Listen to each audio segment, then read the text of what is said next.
Alright, welcome back.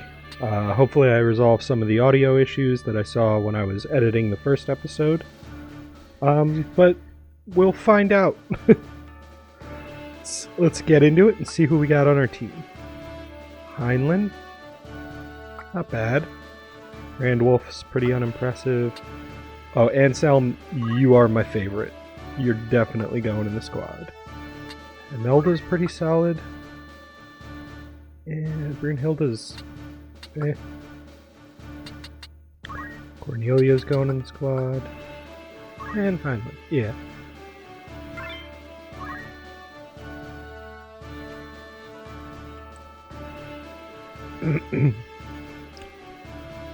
Alright, let's defend Garland.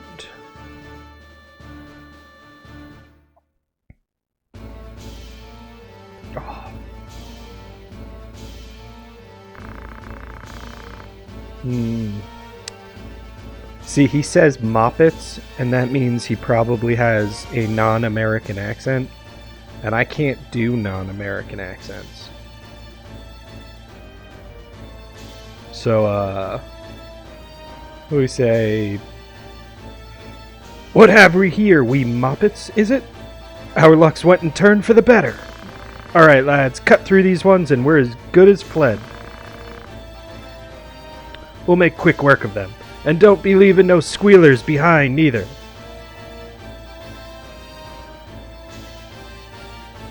Would have been better with a British accent, but I can't do those.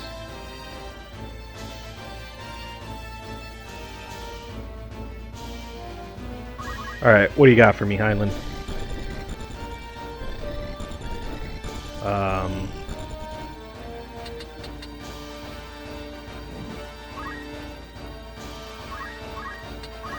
And you have rush and defend. Alright, Imelda, what do you got for me? Rush and defend. I'll take it.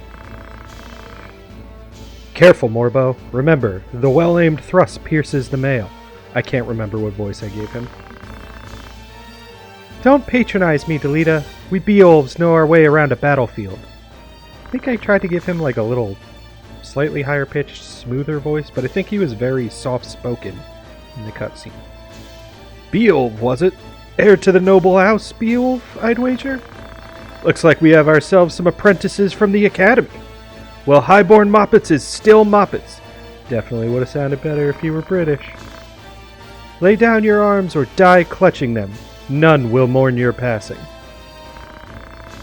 And you mean to make us do that then? You're in far over your little heads. Don't let me stumbling over my words, disrupt the intimidation that's going on here. You should be scared. I'm a spooky, scary man. Alright, what do you got? Chant. So, basically nothing. Alright, and...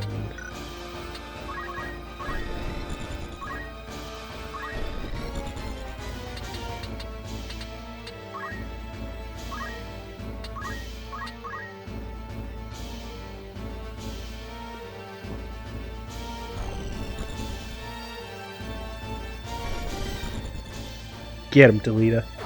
Or get hit in the face with a sword. It's one of those two. Don't worry about which. Either is fine with me.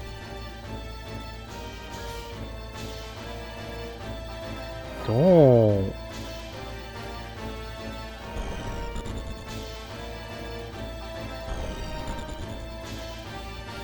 Yeah, see, that's what I like to see. Oh, you're leveling up? You can't just hit me in the face and level up. It's rude. How do you like it when I hit you with stuff? Yeah. Yeah. How did that feel?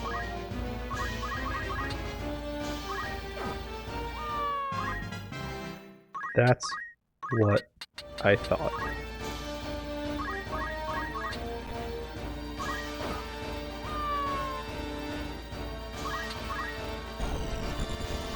Alright, Cornelia. Time to put in some chemist work.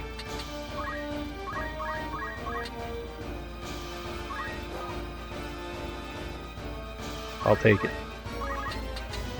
So as you can see, when I pull up each character's abilities, whatever job they have assigned gives them a different immediate ability below attack. So my chemists use items, and by default they can throw items to other players, which is super useful. You can learn pretty much anybody's abilities on any job, and then equip them in a secondary slot. So there you go, that was a chemist throwing an item. But if you equip the item's ability on, say, like a squire, they will only be able to use those items on people immediately next to them.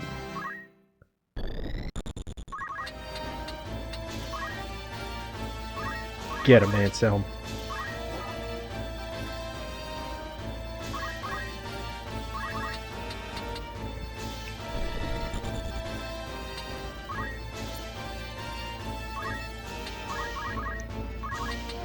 I'm not 100% sure, but I think if you don't end your turn with defend, your next turn comes slightly faster. Oops, that's not the one I thought I was hitting. There we go.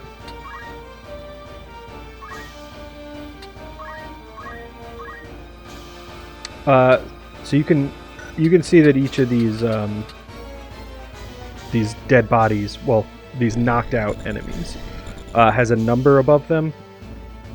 That is the number of turns that character needs to go through before they eventually disappear. So if that happens to your main character, it's game over. If it happens to anybody else, they'll turn into a treasure chest or a crystal. And you can look at everybody's stats. So this is your turn list, shows all of the characters' orders, including if there are any abilities that like charge up over time, it'll show them triggering in the turn list. And then you can look at the unit list, and this is everybody in the fight.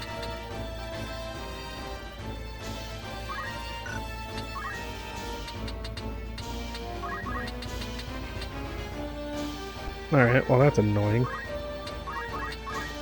I was hoping she would have the movement to get over there, but no such luck.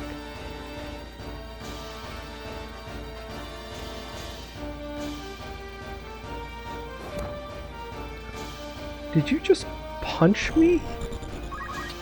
Alright, that's it. I'm gonna see if I can knock you off this ledge. Nope, can't even target you with that. So I guess I'll just kill you. Yeah. I wanted to knock him off the ledge, though. So, if you're really going for like a super strategic run, or like the best case scenario of getting out of this fight, you basically want to let all of the dead bodies turn into treasure chests or crystals, and then pick up whatever they leave behind. If it's a treasure chest, it'll usually be an item that the unit had equipped. But if it's a crystal, you can either choose to restore your health or potentially learn a new ability in any of the jobs that character knew something in. So like, they might be a squire, but they might have chemist abilities learned, and you might be able to learn those from picking up a crystal. Just a little added incentive to like kind of let the battle play out. And let people, you know, die forever. Because it's a Final Fantasy game, and Final Fantasy games are obsessed with death. But we did it. We defended Garland. Good work, everyone.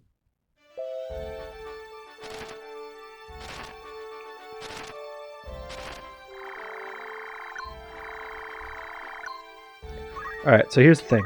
I hate carrying too many extra party members, so I am going to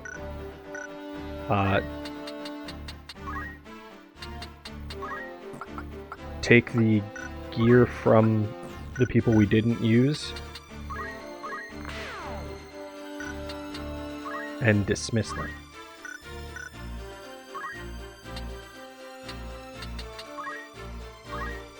Oops. Let's just send a couple naked people out into the wilderness. Alright. And now we can go into... Oops. The abilities. So, highly recommend getting Tailwind first.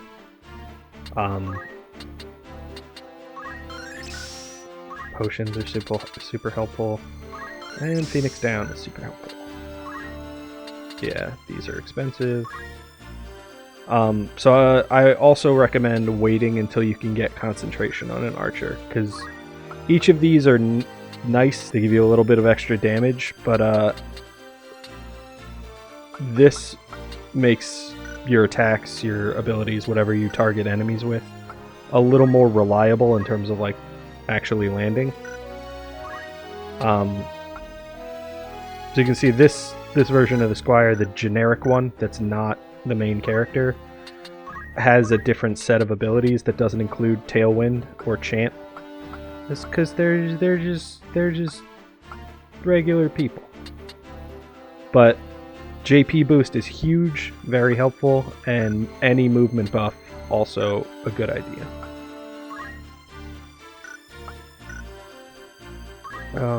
I'm just gonna really quick check to see if anybody has accumulated enough to learn a useful ability. No. Doesn't look like it. Alright, we're good to go. So... Oh, right, the cutscene. I always forget about this one.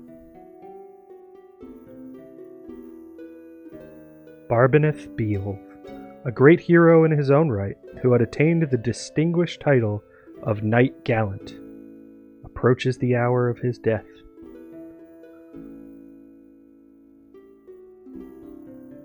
So I think in the original PlayStation 1 release in the US, the title they gave him was Heaven Knight, which I thought was pretty cool. Knight Gallant feels a little more generic. What news of the war? The Order has struck a great blow. Limberry is ours once more. We will be able to recall our forces in Zeltenia anon. That's not a phrase I'm familiar with. All goes as planned, Lord Father. Be not troubled. The envoy dispatched to Advocate Lunario has returned. He has agreed to your proposal, Lord Father. Good. Very good. Then the war will die with me. Father. Where? There now, Alma. Do you want my last memory to be of your tears? Did you just guilt trip your daughter as she's mourning your impending death? Where is that Morbo? He should be here at your side. Dysadark, Zalbag, you are dear to me, but Morbo is no less so. Though he be not the issue of the womb that bore you, what a weird way of phrasing that. Though he be not the issue of the womb that bore you, my sons, still my blood courses in his veins. Watch after him. I don't like the way they've changed the dialogue. Like, the word choice is different from the PlayStation version. Lord Father! You forget yourself, Morbo. Fucking Morbo. You have come. Good. Let me look once more on your face. I don't know if you've noticed. I'm fucking dying. Lord Father, how long has it been? You've grown into a fine young man. Fine young man who can't do shit about my impending death. How's that feel? You feel helpless? Yeah, you probably do. I would hear of your studies. You've been at the academy since spring, is it?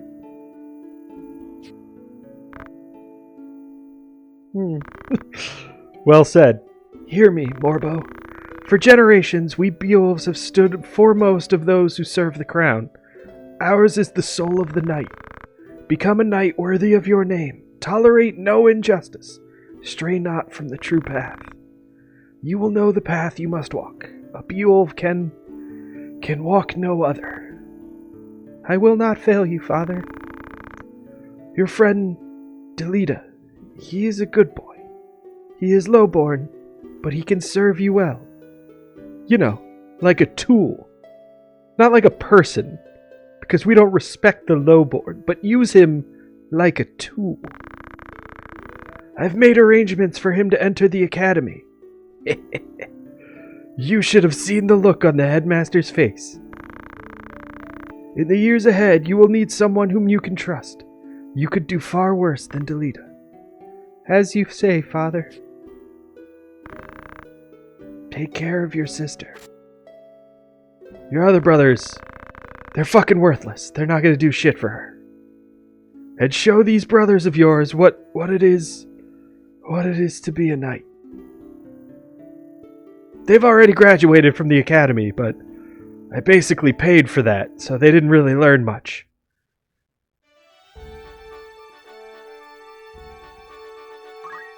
Alright.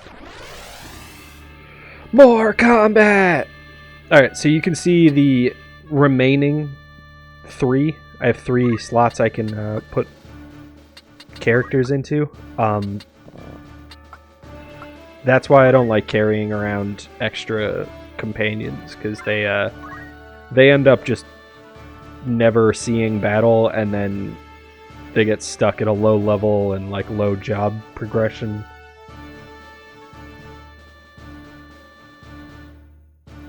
And then you kind of have to go out of your way to train them up and get them to the same level as everyone else.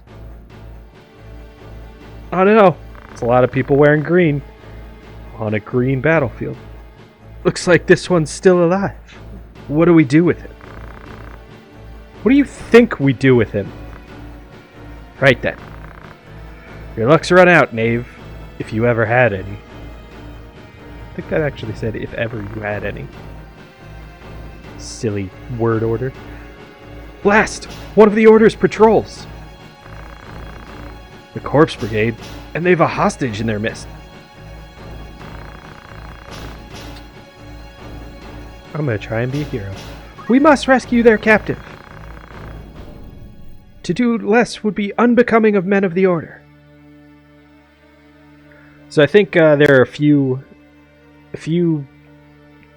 combat scenarios where you get a choice like that at the beginning, and it kind of shapes the actual objective of combat. So in this one, I need to protect Argath. I'm not 100% sure. I think you still have to protect him regardless, even if you chose the other option, but your objective might just say defeat all enemies or something along those lines. So beyond Tailwind raising your speed, it also gives you a free 10 XP and however many job points every turn, which is not guaranteed when you play as like other classes. There's not always an action I can take every turn that earns me experience. Reinforcements, and none too soon. They beat me up real bad. They stole my Microsoft Dinosaur CD, smashed it to pieces, cut me up all over my body. I don't want to talk about it. It did look a little bit like that, though.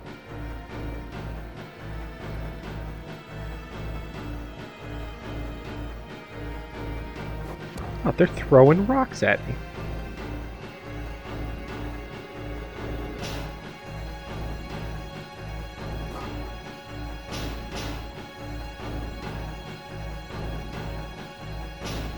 Alright. Everybody take your turn. But as soon as I'm done waiting, you're all in big trouble. Alright. So, I guess I'll start with this one.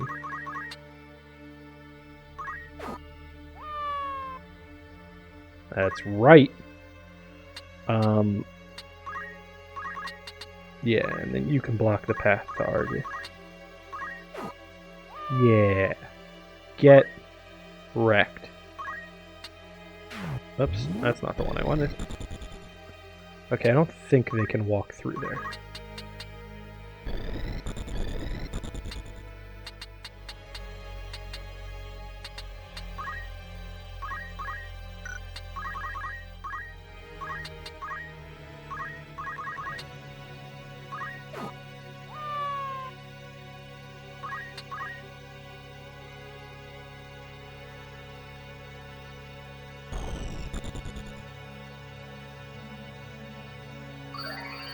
Yeah, heal up, because, to be honest, I didn't do the greatest job protecting you up to this point.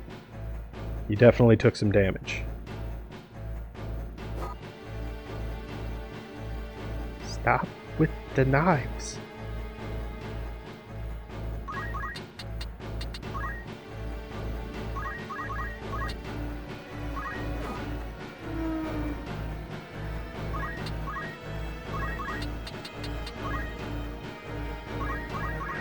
So this would be a good one, since this character is a thief, this would be a good one to kind of isolate, bring down, and then let him turn into a crystal, hopefully. But I'm not super worried about it. Like I said, I'm going to be doing some off-cam stuff that eliminates the need for a lot of that strategy. We'll just be kind of cruising through the actual gameplay and focusing on the story. Are you harmed? I'll be fine. It is for the Marquis's safety that I fear. I've never tried to pronounce Marquis with a possessive before. Marquis... I don't know. That's a tricky one. The Marquis Elmdor de Limberry was here? The very same. And to whom do I owe my gratitude? We are Knight's Apprentice from the Academy at Garland.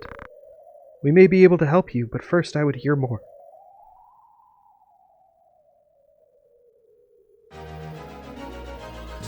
But first, let's celebrate our victory. Get paid.